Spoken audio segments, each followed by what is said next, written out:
I'm going to take some time in this form to go over the Ohio Half-Link practice test. I'm going to talk about the answers, but I'm also going to talk about strategies that we can use to help us score better and tools that we have available to us. First of all, I want you to see that you have the passage on the left and you can scroll down. You'll need to scroll down, obviously, to read the passage. You also have these tabs where you can preview all of the questions before you begin. Remember, I always recommend you do that. It helps you read with purpose. It gives you something to think about and to look for.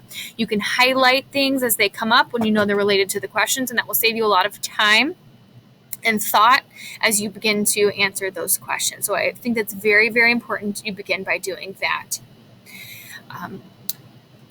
You've got some tools up here. We have a masking tool if it helps you to maybe stop looking at a particular portion of the text. You can mask it. You can also mask answers down here. But once you want to stop using a tool, you have to click on it to turn it back off. A tool that I really liked is the notepad. You can put notes in, save them and close them, and then as you bring the notepad up through different questions, your notes should still be there. There's the line reader. If that helps you to focus on one line at a time, you can move it down. There's zoom in and zoom out. But the most important to me tool, turn that one off, is the highlighting tool. And you can highlight the questions and the passages.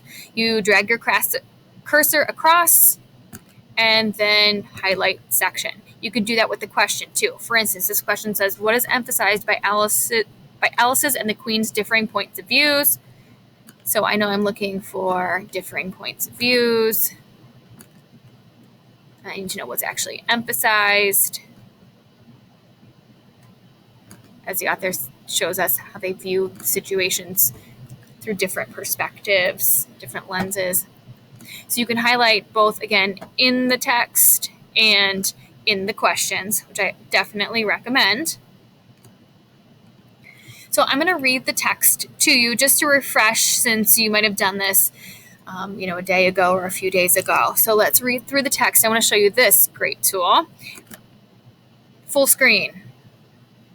Now, I would recommend, like I said, after you've read all of the questions, as you read, to highlight. I'm just going to read through the text.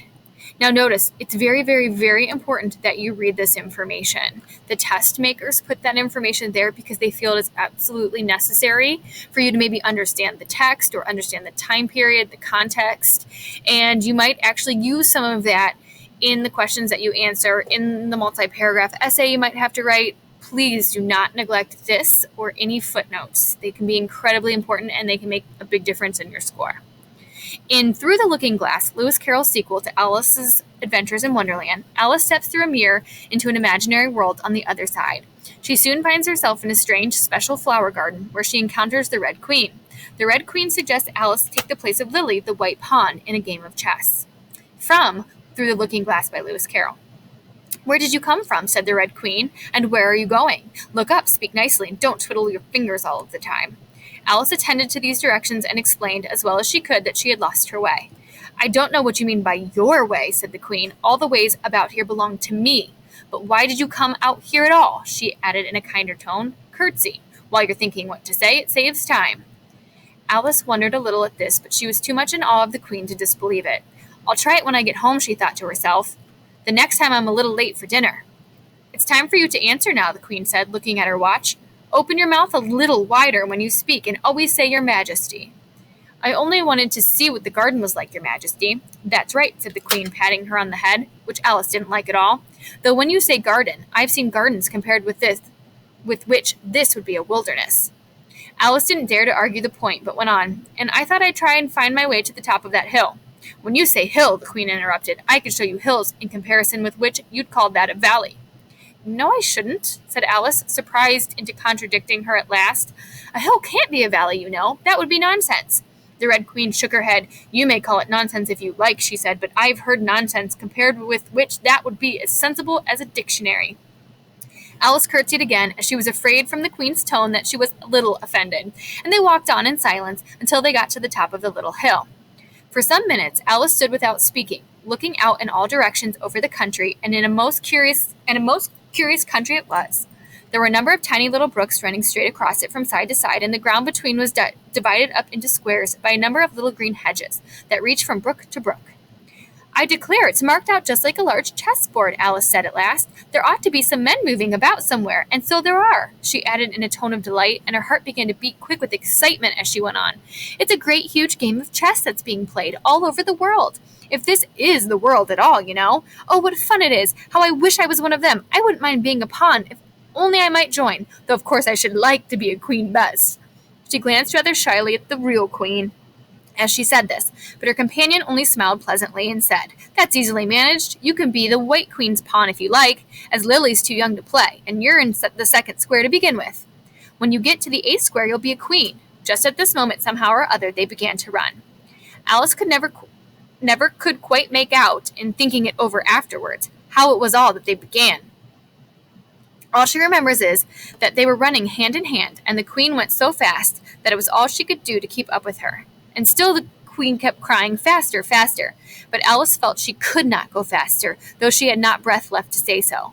The most curious part of the thing was that the trees and the other things round them never changed their places at all. However fast they went, they never seemed to pass anything. I wonder if all the things move along with us, thought poor puzzled Alice, and the queen seemed to guess her thoughts, for she cried, Faster! Don't try to talk. Not that Alice had any idea of doing that. She felt as if she would never be able to talk again. She was getting so much out of breath, and still the queen cried, Faster, faster, and dragged her along. Are we nearly there? Alice managed to pant out at last. Nearly there, the queen repeated. Why, we just passed it 10 minutes ago. Faster! And they ran on for a time in silence, with the wind whistling in Alice's ears and almost blowing her hair off her head, she fancied. Now, now, cried the queen, faster, faster! And they went so fast that at last they seemed to skim through the air, hardly touching the ground with their feet, till suddenly, just as Alice was getting quite exhausted, they stopped, and she found herself sitting on the ground, breathless and giddy. The queen propped her up against a tree and said kindly, You may rest a little now. Alice looked round her in great surprise. Why, I don't believe we've been hiding in this tree the whole time. Under this tree. Everything's just as it was. Of course it is, said the queen. What would you have it? Well, in our country, said Alice, still panting a little, you'd generally get to somewhere else if you ran very fast or a long time, as we've been doing. A slow sort of country, said the queen. Now here, you see, it takes all the running you can do to keep in the same place. If you want to get somewhere else, you must run at least twice as fast as that. And notice the footnotes. Always read those. Curtsy, a formal greeting made by bending one's knees and bowing slightly. Now you really want to read these footnotes as you come across the numbers in the text. Pawn, the least powerful piece on a chessboard that can only move forward 1 square at a time. Queen, the most powerful piece on a chessboard that can move any number of squares in all directions. So definitely refer to those as you read, but it's very important to review them even if you know what the words mean, because you never know what information you might be given, and that information might end up part of a question.